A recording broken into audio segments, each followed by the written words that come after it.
코로나19 팬데믹 속에 지난달 LA 카운티와 오렌지 카운티를 비롯해 가주 전역의 단독 주택 가격이 모두 치솟은 가운데 가주 전역의 부동산 시장이 화랑세를 이어가고 있습니다.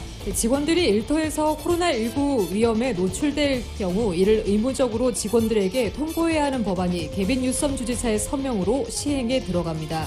연방 하원이 신종 코로나 바이러스 감염증과 관련해 아시아계 미국인에 대한 인종차별주의를 규탄하는 결의안을 통과시켰습니다. 아주사 지역 엔젤레스 북유림에서 발생한 바켓 산불로 인해 엔텔로밸리 지역으로 대피령이 확산됐습니다. 서부 해안 3개 주에서 번지고 있는 대형 산불의 진화 작업이 진전을 거두고 있습니다. 서부 지역이 산불로 몸살을 앓고 있는 와중에 동부 지역은 허리케인 셀리가 강타하면서 피해가 속출했습니다. 미국 내 실업수당을 처음 청구하는 신규 실직자 수가 소폭 감소했습니다. 고용시장이 느린 회복세를 보인다는 신호로 해석되고 있습니다. 11월 대선을 앞두고 우편 투표에 대한 관심이 커진 미국에서 법원이 연방 우체국에 우편물의 배송을 지연시킬 수 있는 정책을 중단하라고 명령했습니다. 오는 11월 대선을 앞두고 남가주에도 차를 탄 채 투표를 하는 드라이브트루 방식 투표소가 도입됩니다. 트럼프 대통령 지지율이 조 바이든 민주당 대선 후보보다 앞선 첫 여론조사 결과가 나왔습니다. 러시아가 조 바이든 민주당 대선 후보를 겨냥한 허위 사실을 통해 대선 개입을 시도하고 있다고 연방수사국이 밝혔습니다. 코로나19 팬데믹으로 인해 LAPD 관할 지역 총격과 살인 사건이 증가한 것으로 나타났습니다. 베벌리 힐스 경찰 당국이 총 $250만 달러의 EDD 사기 행각을 벌인 사기 용의자 44명을 체포했습니다. 유타주 솔트레이크 카운티에서 무릎을 꿇은 채 체포에 순응하는 흑인 남성에게 경찰견 공격을 명령한 혐의로 백인 경찰관이 기소됐습니다. 뉴욕 증시에서 주요 지수는 연방준비제도에 대한 실망감과 신종 코로나 바이러스 감염증 백신 배포 시점의 불확실성 등으로 하락 마감했습니다. LA 지역 내일 대체로 맑은 날씨 보입니다. LA 지역의 내일 낮 최고 기온 88도, 밤 최저 기온 66도입니다. 이상은 이 시간 주요 뉴스입니다. 이 시간 주요 뉴스는 공항에서부터 목적지까지 모바일 체크인과 첨단 공기순환 시스템을 통해 안전한 기내 환경과 여행을 제공하는 아시아나항공 제공입니다. 애청자 여러분 안녕하십니까? 조희정입니다. 안녕하십니까? 이균우입니다. 코로나19 팬데믹 속에 LA와 오렌지 카운티를 중심으로 가주 전역의 부동산 시장이 화랑세를 이어가고 있습니다. 지난달 LA 카운티와 오렌지 카운티를 비롯해 가주 전역의 단독 주택 가격이 모두 치솟았습니다. 정현호 기자입니다. 지난달 LA 카운티 지역 주택 중간가는 67만 7천여 달러로 전달에 65만 3천여 달러보다 3.6%가 올랐습니다. 1년 전과 비교하면 8%가 올랐습니다. 오렌지 카운티 지역의 지난달 주택 중간가는 93만 달러로 전달에 88만 달러와 비교해 5.7%가 인상됐습니다. 1년 전과 비교하면 15%가 올랐습니다. 가주 전역의 주택 중간가도 지난달 70만 6천여 달러로 전달에 66만 6천여 달러와 비교해 6%가 뛰어올랐습니다. 지난해와 비교해서는 14.5%가 올랐습니다. 몰기지 이자율이 바닥을 치고 주택 구입 수요는 늘어난 데 비해서 주택 시장의 매물 부족으로 공급이 심하게 달리면서 주택이 리스팅 가격보다 높게 팔리고 있습니다. 지난 6월부터 8월까지 지난 석 달 동안 가주 전역에서 단독주택 가격이 계속 치솟으면서 최고 기록을 경신했습니다. 케네스주 몰랜드 프로퍼티 대표입니다. 예, 콘도보다는 주택에 많이 몰리고 있고요. 자택근무가 활성화되고 있는 그 상황이기 때문에 밖에 나갔던 아들, 딸들이 들어오는 경우도 많고 이래서 같이 사는 경우가 많은 것 같아요. 그래서 패사데나든 아케디아나든 이 북쪽 지역에도 상당히 많이 몰리고 있고 나온 가격보다 그 이상으로 그 오퍼들이 들어오고 있기 때문에 상당히 그 사기에 아주 힘든 상황입니다. 또 많이 몰리다 보니까 감정 이상 가격으로 예전에처럼 감정 이상 가격으로 팔리는 경우가 허다합니다. 주택 판매율도 호조를 보이고 있습니다. 오렌지 카운티의 지난달 주택 판매율이 전달과 비교해서 3.4%가 인상됐으며 1년 전과 비교하면 13.7%가 올랐습니다. LA 카운티의 경우 지난달 기존 주택 판매 건수는 하락했습니다. 지난달 LA 카운티 지역의 주택 판매율은 3.9%가 하락했고 1년 전과 비교하면 5.2%가 하락했습니다. 주택이 시장에 나온 후 팔리기까지의 대기 기간은 LA와 오렌지 카운티의 경우 평균 12일, 가주의 경우 평균 13일로 집계돼 종전에 비해서 대기 시간이 크게 단축됐습니다.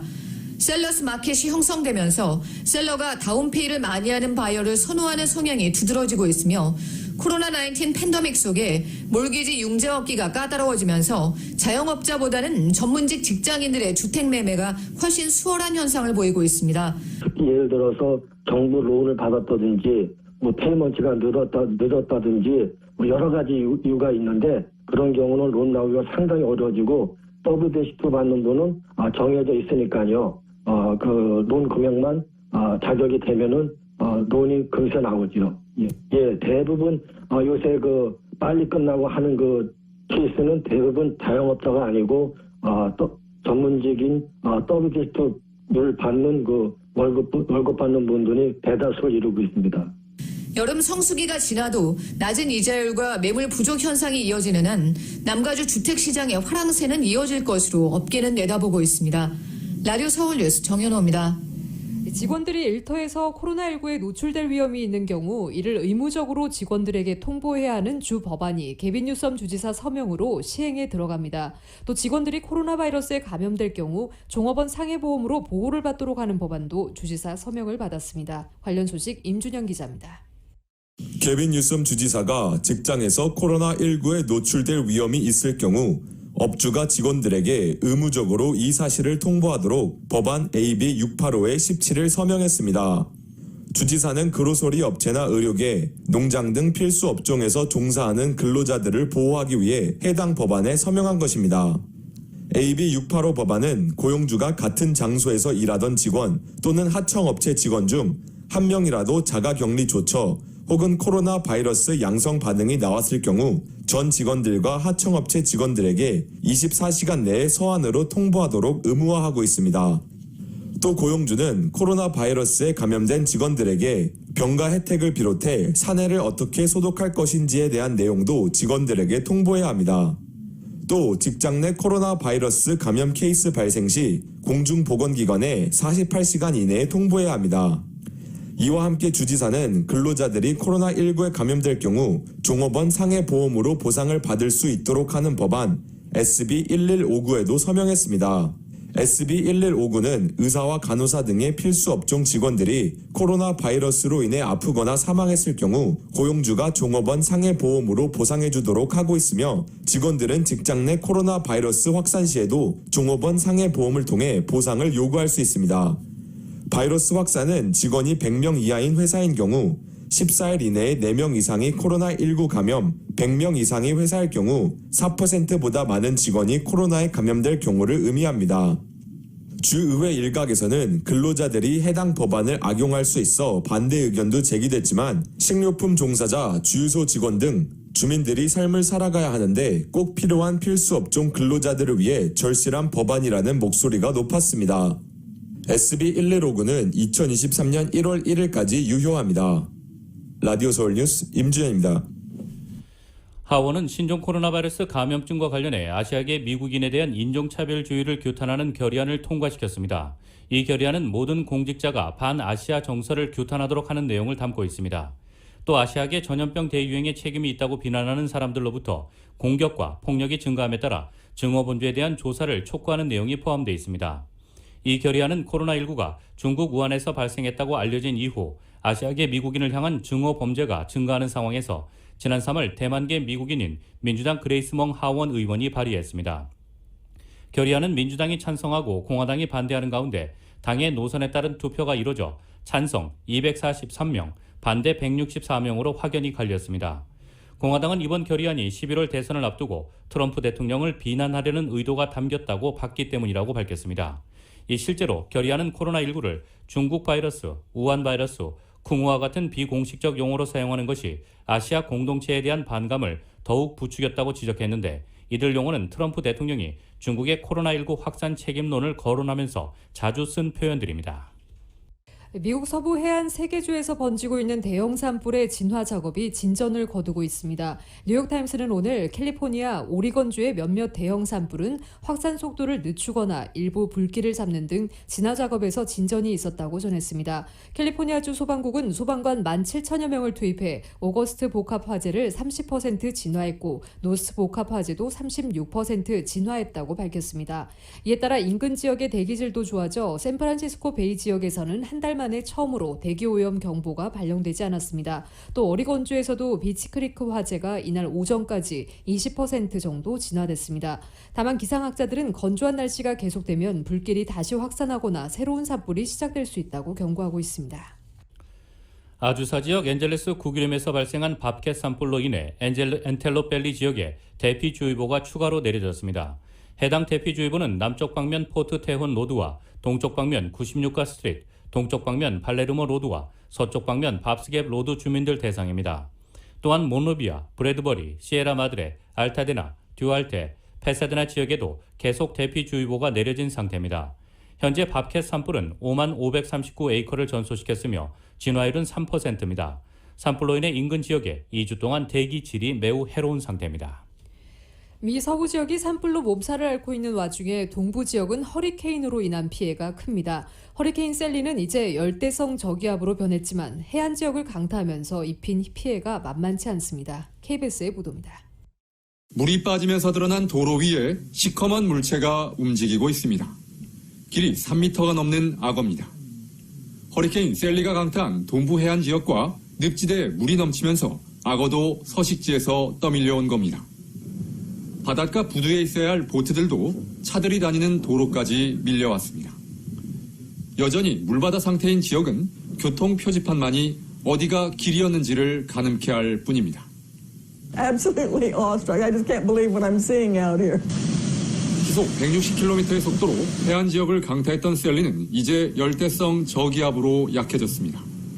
하지만 플로리다와 엘라바마 등 셀리가 강력한 힘을 유지하고 있을 때 맞닥뜨렸던 지역의 피해는 심각합니다. We had 30 inches of rain in Pensacola, 30 plus inches of rain, which at 4 months of rain in 4 hours at some point. 지금까지 한 명이 숨진 것으로 집계됐지만 아직 정확한 피해 규모를 파악하긴 힘든 상황입니다. 50만 가구에는 전기가 끊겼습니다. 셀리는 올해 미 동부해안을 강타한 4번째 허리케인입니다. 하지만 하루 동안 뿌린 비의 양과 파괴력을 기준으로 할 때는 16년 만에 가장 강력했다는 분석도 나오고 있습니다. 현재 많은 과학자들이 따뜻해진 바닷물이 허리케인의 힘과 속도를 더욱 강하고 빠르게 만들고 있다는 주장을 내놓고 있습니다. 기후변화가 하나의 원인이라는 분석입니다. 워싱턴에서 KBS 뉴스 금철영입니다. 오는 11월 대선을 앞두고 남가주에도 차를 탄 채 투표를 하는 드라이브트루 방식 투표소가 도입됩니다. 이 오렌지 카운티 선거 당국은 이번 11월 3일 선거를 앞두고 유권자들의 감염을 최소화하기 위해 드라이브트루 투표를 도입하기로 했으며 NIM 혼다 센터가 드라이브트루 투표소가 될 것이라고 밝혔습니다. 오렌지 카운티 선거관리국 닐 켈리 담당자는 유권자들에게는 자신의 차가 투표 장소가 되는 셈이라며 혼다 센터에 마련된 드라이브트루 투표소에 오면 차에서 내리지 않고 투표용지를 투표함에 집어넣을 수 있다고 말했습니다. 혼다 센터는 오는 10월 30일부터 11월 3일까지 체육관 시설 전체가 투표소로 전환되며 외부 주차장에는 드라이브트루 투표소가 설치됩니다. 이에 따라 유권자들이 차에 탄 채 투표를 할 수 있으며 원하는 유권자들은 혼다 센터 내부에 마련된 대형 투표소에서도 투표할 수 있습니다. 하와이가 여행객에게 적용해온 2주 격리 의무를 다음 달 중순부터 면제하기로 했습니다. 데이비드 이게 하와이 주지사는 10월 15일 이후 외지에서 들어오는 여행객이 신종 코로나 바이러스 감염증 음성 진단을 받으면 격리 의무에서 제외될 수 있다고 밝혔습니다. 여행객은 하와이 도착하기 전 72시간 이내 코로나19 검사를 받아야 합니다. 하와이는 코로나19 유입을 차단하고자 3월 말부터 외지인을 대상으로 14일간 격리를 의무화했습니다. 그러다 8월 1일부터 격리 의무를 완화하려 했지만 미 본토뿐 아니라 하와이 안에서도 확진자가 속출하면서 완화를 미뤄왔습니다. 여기에 검진 물자 부족이 겹치면서 9월 1일 완화하려던 계획도 재차 지연됐습니다. 이게 주지사는 편의점 내 약국, 카이저 퍼머넌트 의료기관 등이 주 정부와 계약에 따라 검진을 받는다고 설명했습니다. 항공사들도 승객에게 이 같은 사전 검진 규정을 공지할 예정입니다. 코로나 사태 이후 하와이 여행객은 90% 이상 줄었으며 호텔 수백 곳이 문을 닫고 일자리 중 거의 4분의 1이 증발했습니다. 청소년회관 KYCC가 코비드-19 팬데믹 상황에 대응하고자 한인들을 위한 약물 남용 세미나를 온라인으로 통해 개최합니다. 첫 번째 세미나는 오는 23일 수요일 오후 3시에서 4시까지 사전 등록을 통해 줌에서 진행되며 3개월에 한 번씩 세미나가 개최됩니다. KYCC 측은 이번 세미나에서는 약물 남용의 전반적인 이해를 높이고 어떻게 약물 남용이 중독으로 이어지며 그로 인해 힘들어하는 개인과 가족 구성원에 어떠한 영향을 미칠 수 있는지와 도움을 주는 방법들을 논의할 예정입니다. 세미나 참여 문의는 전화 213-365-7400, 익스텐션 5567로 하면 됩니다. 마이클 보어 LAPD 국장이 경찰위원회 회의에서 코로나19 팬데믹으로 인해 총격과 살인 사건이 증가했다고 밝혔습니다. 코로나 팬데믹으로 인해 스테이 앳홈 행정명령이 발동한 직후 거리를 돌아다니는 주민들이 줄어 전반적으로 범죄가 감소했지만 지난 5일 기준 LAPD 관할 지역에서 살인 사건이 지난해 같은 기간보다 13.7% 증가했으며 총격 사건도 11.9% 늘었다는 것입니다. 2018년 같은 기간에 비하면 살인 사건은 20%가량이나 증가한 것으로 나타났습니다. 마이클 모어 경찰국장은 현재 코로나 팬데믹으로 인해 엄청난 스트레스와 상당한 우울함이 지역 커뮤니티에 형성돼 있어 벼랑 끝에서 살아가는 듯한 느낌을 지배적인 것을 폭력 범죄 증가의 원인으로 지목했습니다. 베벌리힐스 경찰 당국이 총 250만 달러의 EDD 사기 행각을 벌인 용의자 44명을 체포했습니다. 사기범들은 주로 타주 출신입니다. 경찰 당국은 이들 사기범들이 훔친 타인의 신분 정보를 도용해 EDD 데뷔 카드를 발급받은 다음 EDD 카드에서 하루에 $1,000씩 현금을 인출해 식사 비용, 명품 구입, 럭셔리 자동차 렌트 등으로 지출한 혐의입니다. 44명의 사기범들은 무려 250만 달러에 달하는 EDD 카드 129개를 보유하고 있었으며 이 가운데 28만 9천 달러를 현금으로 소지하고 있었다고 전했습니다. 베벌리힐스 경찰 당국은 LAPD, 셰리프국 등과 협력해 EDD 사기 행각을 근절하기 위해 총력을 다하겠다고 전했습니다. EDD 사기와 EDD 신분 도용에 관한 제보는 베벌리힐스 경찰국 310-285-2125로 연락하면 됩니다. LA 민주평통과의 자매결연 지역인 부산 지역 평통협의회에서 코로나 극복을 염원하는 마스크 10,000장을 기부했습니다. 이 행사는 16일 화상 전달식으로 진행됐습니다. 부산 지역회의 이영 부의장은 코로나19로 미국의 창궐에 많이 어렵다는 소식을 듣고 LA 동포들이 잘 이겨내기를 바라는 마음으로 마스크 10,000장을 기부했다고 밝혔습니다. 에드워드 구 LA 민주평통회장은 코로나19가 종식되는데 시간이 걸릴 것이라며 이런 따뜻한 마음을 동포 사회에 잘 전달하겠다고 답사했습니다. LA 민주평통은 또 코로나19로 어려움을 겪는 홈리스들과 정부 보조 혜택의 사각지대에 놓인 주민들에게 마스크를 기부할 예정입니다. 미국 소식 전해드리겠습니다. 11월 대선을 앞두고 우편 투표에 대한 관심이 커진 미국에서 법원이 연방 우체국에 우편물의 배송을 지연시킬 수 있는 정책을 중단하라고 명령했습니다. 워싱턴주 예키마의 연방병원은 미 전역에서 우편물의 배송을 지연시킨 USPS의 서비스 정책 변경을 정치적 동기에 의한 우편 서비스의 효율성에 대한 공격이라며 이를 중단하도록 결정했습니다. 법원은 14개 주 정부가 트럼프 대통령과 USPS를 상대로 제기한 소송과 관련해 미 전역에 이같이 예비 명령을 내렸습니다. 주정부들은 더 실을 우편물이 남아있어도 정해진 시간이 되면 우편 트럭이 우체국을 출발하는 서비스 정책을 USPS가 도입하자 이에 반대하는 소송을 냈습니다. 주정부들은 또 USPS가 우편 투표를 1등급 우편물로 취급하도록 하고 USPS가 없앤 고속 우편물 분류기를 복원해달라고 요구했습니다. 법원은 주 정부들의 요구 사항을 그대로 반영해 예비 명령서를 이날 중 발행하겠다고 밝혔습니다. 트럼프 대통령과 공화당의 거액 기부자인 루이 드조의 연방우체국장은 6월 취임 뒤 시행한 우체통 철거, 고속 우편물 분류기 제거 등의 정책이 논란을 일으키자 이를 보류한다고 밝혔습니다. 도널드 트럼프 대통령 지지율이 조 바이든 민주당 대선 후보보다 앞선 여론조사 결과가 나왔습니다. 보수 성향 여론조사 기관 라스무센은 오늘 공개한 여론조사 결과에서 올해 대선 때 누굴 뽑겠느냐는 질문에 응답자의 47%가 트럼프 대통령을 선택해 바이든 후보 46%보다 1%포인트 많았습니다. 이 업체는 트럼프 대통령 지지율이 오차 범위 내지만 바이든 후보보다 높게 나온 것은 라스무센이 여론조사를 시작한 7월 이후 처음이라고 밝혔습니다. 이어 3%는 제3의 후보를 지지했고 4%는 아직 결정하지 못했다고 답했습니다. 그간 두 후보 간 지지율 격차는 점차 줄어왔지만 바이든 후보의 우세는 유지돼 왔습니다. 실제 지난주만 해도 바이든 후보 지지율이 48%로 트럼프 대통령 46%보다 2%포인트 높았습니다. 러시아가 조 바이든 민주당 대선 후보를 겨냥한 허위 사실을 통해 대선 개입을 시도하고 있다고 정보기관이 밝혔습니다. 크리스토퍼 레이 연방수사국 국장은 하원 국토안보회의에 출석해 러시아가 바이든 후보를 겨냥한 허위 사실을 지속해서 내보내면서 미 대선에 개입하고 있고 선거 과정에서 미국인들의 신뢰를 약화시키고 있다고 경고했습니다. 레이 국장은 러시아가 민주당 후보를 러시아 이익에 적대적인 미 정책 수립의 일부로 보기 때문에 바이든 후보를 폄하하길 바라고 있다고 지적했습니다. 러시아는 바이든 후보는 물론 자신들이 반러시아 기득권 세력이라고 여기는 것들을 폄하하려 노력하고 있다고 레이 국장은 언급했습니다. 레이 국장의 언급은 지난달 7일 러시아, 중국, 이란이 올 대선에 개입을 시도하고 있다는 국가방첩안보센터의 경고에 이은 것입니다.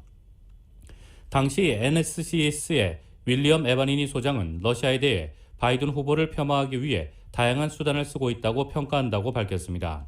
레이 국장은 민주당 이메일과 주 선거 시스템 해킹 시도가 있었던 지난 대선과 달리 올해는 허위 정보 캠페인으로 러시아의 개입이 제한된 것 같다고 전했습니다. 정보기관은 지난 대선에서 러시아가 트럼프 대통령의 선거운동을 띄우고 힐러리 클린턴 후보를 깎아내리는 활동을 했다고 결론 내린 바 있습니다. 트럼프 대통령은 이에 발끈했습니다. 이 트럼프 대통령은 이번 대선 과정에서는 신종 코로나 바이러스 감염증으로 인해 미국에서 오랜 기간 확립된 우편 투표가 급증할 것으로 예상되자 증거도 없이 반복적으로 의문을 제기하고 있다고 로이터는 전하고 있습니다. 코로나19 확산으로 대부분 지역에서 온라인 개학을 한 미국에서는 수업 프로그램 해킹이 곳곳에서 잇따라 진통이 일고 있습니다. 수업 도중 음란 동영상 등이 뜨는 건데요. 뉴욕시에서는 온라인 개학일인 어제 이런 일이 벌어졌습니다. KBS의 보도입니다. 어제 온라인 개학을 한 뉴욕시 브루클린의 한 중학교. 집에서 수업 중이던 1학년 학생들의 컴퓨터 화면에 갑자기 음란물 영상이 나타났습니다. 구글 미트를 이용해 수업 중이었는데 놀란 학부모들은 사진을 찍어 트위터에 올렸고 학교에 거세게 항의했습니다. 뉴욕시 교육부는 보안상 문제가 있었는지 조사에 착수했습니다. Going into class wasn't safe enough for my child, and now I feel like, oh, maybe I made the wrong choice. Maybe being online is even less safe. 일주일 먼저 온라인 개학을 한 뉴저지에서도 비슷한 일이 벌어졌습니다. 원격 수업 사흘째였습니다. Our students are sharing the Google Meet link. Even though you don't belong to that school or to that class, they're sharing it. And so now those students are able to get into a class that they don't belong in. 수업 중에 정치불명의 부적절한 음성 메일이 쏟아진다는 불만도 터져나오고 있습니다. These kids are not safe nowhere, and it's sad. It's really sad. 필라델피아에서는 심지어 유치원생 30여 명이 개학 오리엔테이션 수업을 줌으로 받던 중 음란물 영상이 작동돼 파장이 커지고 있습니다. 미국에서는 지난 봄 온라인 수업 전환 후 화상 시스템 줌이 해킹에 취약하다는 논란이 커지면서 뉴욕 등에서는 줌 사용을 2달여간 금지하기도 했습니다.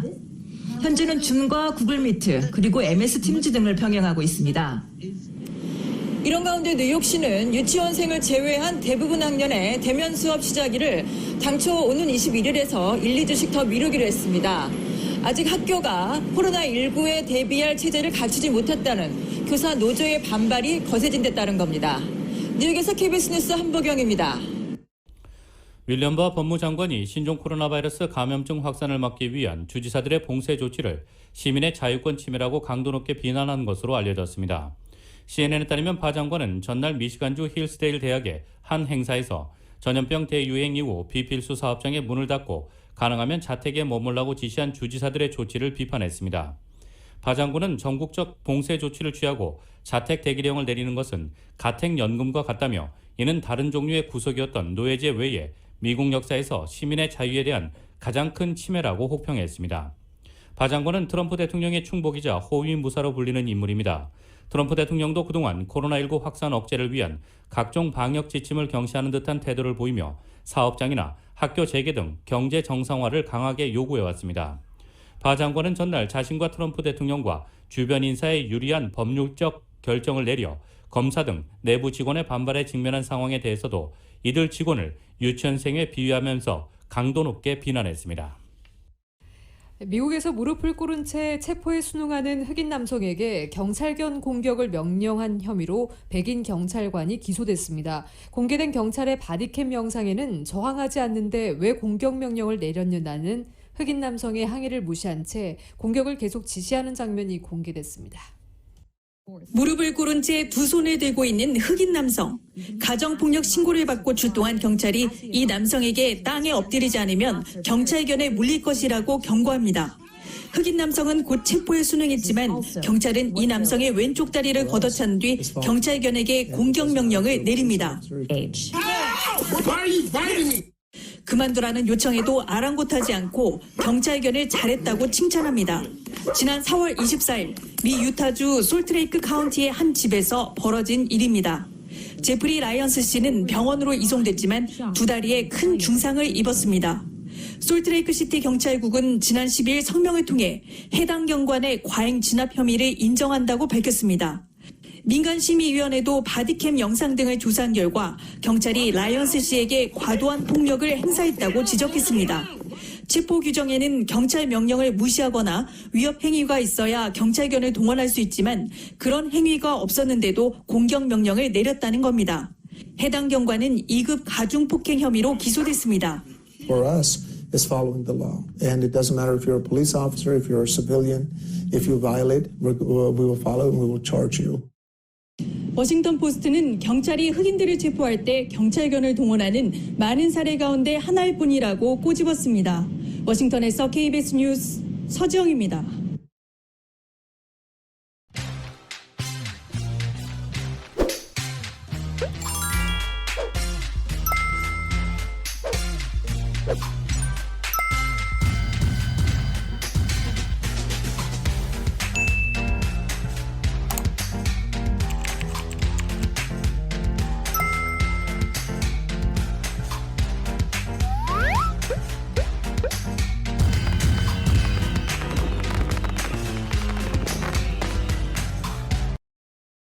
미주 한인사회 쇼핑 트렌드에 새로운 변화가 시작됩니다. 미주 한인들을 위한 아마존 스타일의 홈쇼핑이 탄생했습니다. 최신 트렌드에 맞는 발빠른 상품 업데이트로 언제든 최신 상품의 쇼핑이 가능하고 까다롭고 엄격한 제품 선정을 통해 최상의 품질을 보장합니다. 인터넷이 어렵다고요? 친절하고 전문적인 고객 서비스에서 상담부터 결제까지 도와드립니다. 로그인 필요 없이 복잡한 주문 프로세스를 모두 없앴습니다. 이제 한국 제품 미국 내 쇼핑은 한국 홈쇼핑이 최고입니다. 17살 나이에 아무 연고도 없는 미국 땅에 부모님과 이민 생활을 시작했습니다. 낯선 문화와 언어로 힘들었던 우리 가족에게 한인 커뮤니티가 건넨 온정의 손길이 미국 사회에서 외과 의사로 당당히 성장할 수 있는 큰 힘이 됐습니다. 아프고 지친 이민 생활에서 항상 혼자라고 생각하시는 분들에게 이제 외과 의사 장지아가 큰 힘이 되고 싶습니다. 한국 소식 전해드리겠습니다. 한국은 한동안 진전 국면에 접어들었던 것으로 보였던 코로나19 확산세가 수도권을 중심으로 다시 번지고 있습니다. 특히 온라인 예배를 진행했던 교회와 정신요양시설에서도 새로운 집단 감염 사례가 나와서 방역당국의 긴장감이 커지고 있습니다. YTN의 보도입니다. 경기도 부천의 한 교회. 문은 굳게 닫혔고 코로나 탓에 출입이 금지된다는 안내문만 걸렸습니다. 지난 10일 첫 감염자가 나온 뒤 일주일 새 관련 확진자가 15명까지 늘자 급히 폐쇄된 겁니다. 이 교회는 지난 6일 정부의 대면 예배 금지 조치에 따라 온라인 예배를 진행했습니다. 당시 온라인 예배를 준비하려고 필수 인력 20여 명만 교회에 모였는데 이후 교인과 그 가족들을 중심으로 확산세가 번졌습니다. 온라인 예배 보실 때 뭐 영상 촬영이라든가 이런 분들 도와주시는 분들이 감염되신 거거든요. 몇 명 이하까지는 이제 가능하시는 거잖아요. 그렇게 하셔서 경기도 고양에 있는 정신요양시설에서도 새로운 집단 감염 사례가 확인됐습니다. 첫 감염자가 나온 지 불과 이틀 만에 누적 확진자가 11명까지 불어난 겁니다. 방역당국은 확진자가 나온 생활관 등 일부 시설에 대해 2주 동안 통째로 격리하는 부분 코호트 격리 조치를 내렸습니다. 입소자와 종사자 등 280여 명에 대한 전수검사도 2차례 진행하고 있습니다. 지금 질병관리본부하고 일산동구 감염증의 방침에 따라 이행하고 있고요. 저희가 건물 자체가 코호트로 들어갔기 때문에요. 방역당국에서 이제 와서 또 소독도 해주고. 경기 성남시에 있는 장애인 복지시설에서도 첫 확진자가 나온 지 사흘 만에 모두 9명이 감염됐습니다. 의료기관, 사회복지시설 등 고령층이 많이 이용하는 시설에서 확진이 나자 방역당국은 바짝 긴장하고 있습니다. 사회복지시설, 의료기관의 종사자 및 시설 관리자께서는 이런 고위험군이 감염에 노출되지 않게끔 주의사항을 반드시 지켜주실 것을 요청을 드립니다. 신규 확진 숫자가 여전히 세 자릿수인데다 밤낮으로 온도차가 커지는 환절기까지 겹치면서 소규모 집단 감염 우려는 또다시 커지고 있습니다. YTN 김지환입니다. 9.19 평양 공동선언 2주년을 앞두고 정부는 북한이 나름 합의를 지키고 있다며 긍정적인 평가를 내놓고 있습니다. 하지만 남북 연락사무소를 일방적으로 폭파하고 내치에만 골몰하고 있는 북한이 합의를 준수하고 있는 것으로 볼 수 있을지에 대해서는 회의적인 목소리도 나오고 있습니다. YTN의 보도입니다. 취임 후 처음으로 판문점을 찾은 통일부 장관의 일성은 북한이 나름 9.19 합의를 지키려는 의지를 지니고 있다는 것이었습니다. 북한이 공동연락사무소를 기습 폭파한 건 분명 유감스러운 일이지만 이후 김정은 위원장이 대남 군사행동 보류를 지시하며 더 이상 긴장이 고조되지 않도록 노력하고 있다는 겁니다. 이런 평가는 주한미군 역시 동의하고 있다는 점도 강조했습니다. 한미연합사령관도 최근 토론회에서 북측이 군사 합의를 준수하고 있다고 평가한 바 있습니다. 남북의 갈등이 아직 존재하는 상황에서 군사적 긴장을 완화하고 접경 지역의 평화 상태가 유지되고 있다는 점은 가장 높이 평가받을 수 있을 것입니다. 이에 발맞춰 서욱 신임 국방장관도 북한이 9.19 군사 합의를 지키기 위해 대체로 노력하고 있다고 언급했습니다. 남북 간 대화는 단절됐지만 지상과 해상, 공중에서 군사 합의는 지켜지고 있다는 입장입니다. 남북 간의 군사 대화를 해보면 그 안에 갱도 진지에 이제 습기가 너무 차서 관리를 하고 뭐 이런 것이 필요하다 뭐 이런 얘기들이 이제 있었다고 저는 전해 들었습니다. 그래서 그런 걸로 볼 때 그것을 꼭 위반으로 보는 게 맞느냐 이제 이런 측면에서 생각을 했었고요. 이 같은 이딴 긍정적 평가는 9.19 선언의 의미를 환기하는 동시에 북한을 대화의 장으로 견인하기 위한 포석으로 받아들여지고 있습니다. 하지만 김여정 제1부부장을 내세워 대남 관계를 대적 관계로 전환했던 북한이 대남 군사행동을 잠정 보류했을 뿐 언제든 마음만 먹으면 재개할 수 있다는 점에서 다소 섣부르다는 지적도 있습니다. 9.19 군사합의의 아주 가장 핵심적인 거, 특히 남북 군사 공동회의 구성을 하는 거, 그거는 한 발도 지금 진전이 안 되고 있는 거고 상징적인 조치에서만 일단 머물고 그리고 이것이 앞으로 더 나아갈 가능성은 현재로서는 커 보이지 않은 게 좀 아쉬움이 있죠. 석 달 가까이 별다른 대남 메시지를 내놓지 않고 있고 동시에 대남 총책을 맡았다는 김여정 제1부부장의 모습도 보이지 않는 가운데 북한이 9.19와 관련해 어떤 언급을 내놓을지 관심이 쏠리고 있습니다. YTN 황희경입니다. 추미애 법무장관이 자신은 물론 남편 역시 아들 휴가 문제로 국방부에 민원을 넣은 사실은 없다고 밝혔습니다. 이 문제는 결국 검찰 수사가 밝혀질 수밖에 없게 됐는데 나흘 동안 진행된 대정부 질문이 추 장관 의혹에 집중되면서 현안과 민생은 뒷전으로 밀렸다는 비판이 일고 있습니다. 계속해서 YTN입니다. 대정부 질문 마지막 날 추미애 법무부 장관은 국방부 민원실에는 자신과 남편 모두 전화하지 않았다고 분명하게 밝혔습니다. 부모님께서 민원을 넣었다 이렇게 기록이 되어 있어요. 우리 장관님과 부부께서 직접 민원을 넣으신 적이 있습니까? 저는 민원을 넣은 바가 없고요.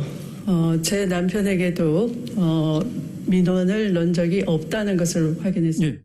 그러면서 자신과 남편은 일로 아주 바빠서 아들과 딸은 평소에도 모든 문제를 스스로 해결해왔다고 강조했습니다. 정세균 국무총리도 민원실은 대한민국 국민 누구나 전화할 수 있는 곳이라며 그걸 두고 이렇게까지 공세를 펼 일이냐고 야당을 향해 쓴소리를 냈습니다. 원래 청탁이라고 하는 것은 은밀하게 하는 것이기 때문에 사실은 아마 추미애 장관으로서는 매우 억울한 부분이 많이 있을 거다 이렇게 생각을 하는데 이렇게 대정부 질문 수일 동안을 그것으로 허비해야 될 그런 사안은 저로서는 발견하지 못했습니다. 지난 14일부터 시작된 대정부 질문은 나흘 내내 추 장관 관련 공방으로 점철됐습니다. 첫날인 정치 분야 대정부 질문에서는 질의에 나선 국민의힘 의원들은 모두 추 장관을 불러내 총공세를 폈습니다. 부모님이 국방부에 민원을 넣은 것으로 확인이 되고 있습니다. 관여하지 않았다는 말은 사실과 다르지 않습니까? 제가 국방부 민원실에 전화한 사실은 없습니다. 또 이에 질서라 더불어민주당 김종민 의원은 질의시간 13분 모두를 질문은 하나도 하지 않고 추 장관 변호에 쏟아부었습니다. 가족과 관련된 일에 대해서는 서로 사실을 다투는 건 있을 수 있으나 도를 넘는 공격이나 인신공격은 하지 말자. 둘째 날에는 정경두 국방부 장관을 상대로 추 장관 아들 병가 절차에 문제가 없었는지를 따졌고 23일 날 서씨 이 사람이 부대에 복귀를 했는가 안 했는가 안 했잖아요. 확실하게 이렇게 정리가 돼 있지 않고 행정상의 오류들이 있습니다. 결국 마지막 교육, 사회, 문화 분야에서까지 설전이 이어지면서 21대 정기국회 첫 대정부 질문은 추미애 인사청문회를 방불케 했습니다. 당연히 민생 현안 질의는 쪼그라들었습니다. 코로나19 상황 속 정부 방역과 경제대책, 부동산 문제와 남북관계와 같은 국가적 현안에 대한 질의는 눈에 띄지 않았습니다. 정의당은 이번 대정부 질문은 국정을 설명해야 할 국무위원은 관객이었고 주연은 법무부 장관이었다고 꼬집었습니다. 거대 양당은 민생 질의는 제쳐놓고 정치 공방에 집중함으로써 국민들에게 큰 실망을 안겨주었습니다. 대정부 질문 내내 추미애 장관 아들을 둘러싼 공방은 계속됐지만 확실하게 결론이 날 사실은 없습니다.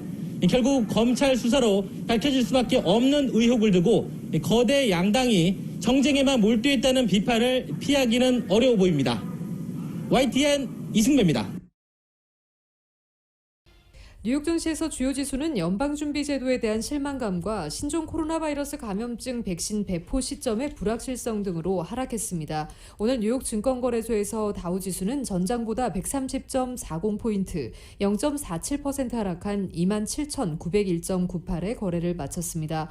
S&P 500지수는 전장보다 28.48포인트, 0.84% 내린 3,357.01에 기술주 중심의 나스닥 지수는 140.19포인트, 1.27% 내린 1910.28에 장을 마감했습니다. 시장은 전일 종료된 연방공개시장위원회 영향과 코로나19 백신 관련 소식, 주요 경제지표 등을 주시했습니다. 이날 종목별로는 애플 주가가 1.6% 하락하고 페이스북 주가는 3.3%가 내리는 등 기술주 전반이 불안했습니다. 테슬라는 4.1% 이상 하락했습니다. 업종별로는 커뮤니케이션이 1.84% 내렸고 기술주는 0.84% 하락했습니다. 산업주는 0.23% 올랐습니다.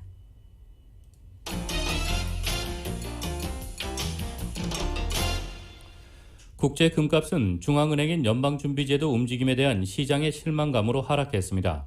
뉴욕 상품거래소에서 12월 인도분 금은 전날보다 온스당 1.1% 떨어진 1949.90달러의 거래를 마쳤습니다.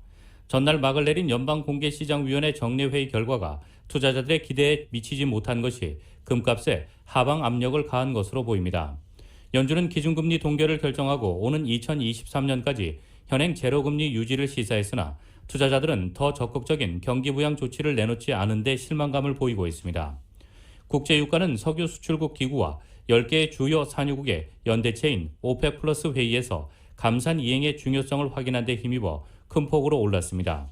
뉴욕 상업거래소에서 10월 인도분 서부 텍사스산 원유는 배럴당 2% 오른 40.97달러의 장을 마감했고 런던 ICA 선물 거래소의 11월 브렌트유는 현재 배럴당 2.6% 오른 43.30달러에 거래되고 있습니다. 미국에서 실업수당을 처음 청구하는 신규 실직자 수가 소폭 감소했습니다. 고용시장이 느린 회복세를 보인다는 신호로 해석됩니다. 노동부는 오늘 지난주 신규 실업수당 청구 건수가 86만 건으로 집계됐다고 밝혔습니다. 전주 89만 3천 건보다 3만 3천 건 줄어든 수치입니다. 전주 청구 건수는 종전에 발표한 88만 4천 건에서 상향 조정됐습니다. 블룸버그 통신 등이 집계한 전문가 전망치보다는 다소 많았지만 3주 연속 100만 건 미만을 기록했습니다. 최소 2주간 실업수당을 청구하는 계속 실업수당 청구 건수는 91만 6천 건 감소한 1263만 건으로 나타났습니다. 전문가 예상치보다 적었습니다. 미국의 신규 주택 시장이 넉 달 만에 주춤했습니다. 상무부는 8월 신규 주택 착공 건수가 지난달보다 5.1% 줄어든 142만 건으로 집계됐습니다. 4개월 만에 첫 감소세로 블룸버그 통신이 집계한 전문가들의 예상치를 크게 밑돈 결과입니다. 아파트와 같은 다가구 주택 착공이 22.7% 급감한 것이 전체 건수를 끌어내렸습니다. 그러나 8월 신규 주택 착공 건수는 신종 코로나 바이러스 감염증 충격으로 주택 시장이 바닥을 찍었던 지난 4월과 비교하면 51.6% 늘어난 것입니다. 지난달 착공 건수가 주춤한 것은 직전 3개월 동안 가파르게 급증한 데 따른 기저효과로 분석되고 있습니다. 지난 7월에는 전월 대비 17.9% 급증해 최근 12년 동안 가장 높은 증가율을 찍었습니다. 로이터 통신에 따르면 미국에서 3천만 명 가까운 실업자가 발생하는 등 경기 침체를 겪는 가운데 주택 시장이 낮은 대출 금리에 힘입어 여전히 다른 경제 지표에 비해 나은 실적을 보이고 있다고 진단했습니다. 향후 주택 시장 흐름을 가늠할 수 있는 신규 주택 허가 건수는 0.9% 감소한 147만 건을 기록했습니다.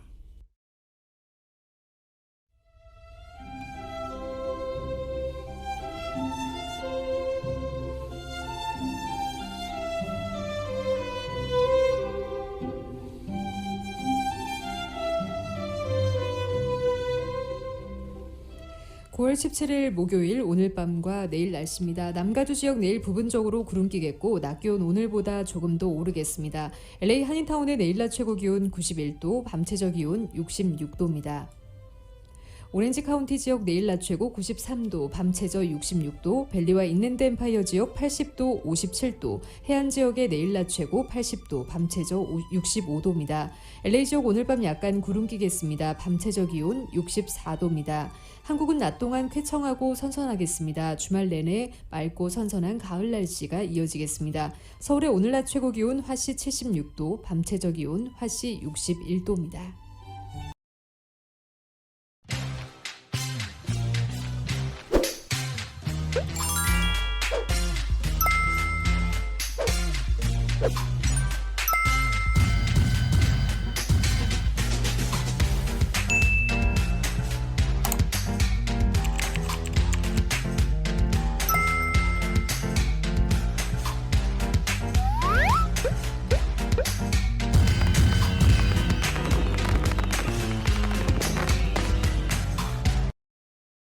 미주 한인사회 쇼핑 트렌드에 새로운 변화가 시작됩니다. 미주 한인들을 위한 아마존 스타일의 홈쇼핑이 탄생했습니다. 최신 트렌드에 맞는 발빠른 상품 업데이트로 언제든 최신 상품의 쇼핑이 가능하고 까다롭고 엄격한 제품 선정을 통해 최상의 품질을 보장합니다. 인터넷이 어렵다고요? 친절하고 전문적인 고객 서비스에서 상담부터 결제까지 도와드립니다. 로그인 필요 없이 복잡한 주문 프로세스를 모두 없앴습니다. 이제 한국 제품 미국 내 쇼핑은 한국 홈쇼핑이 최고입니다. 17살 나이에 아무 연고도 없는 미국 땅에 부모님과 이민 생활을 시작했습니다. 낯선 문화와 언어로 힘들었던 우리 가족에게 한인 커뮤니티가 건넨 온정의 손길이 미국 사회에서 외과 의사로 당당히 성장할 수 있는 큰 힘이 됐습니다. 아프고 지친 이민 생활에서 항상 혼자라고 생각하시는 분들에게 이제 외과 의사 장지아가 큰 힘이 되고 싶습니다. 지금까지 진행의 이균호, 조희정이었습니다. 행복한 저녁 보내시기 바랍니다. 고맙습니다.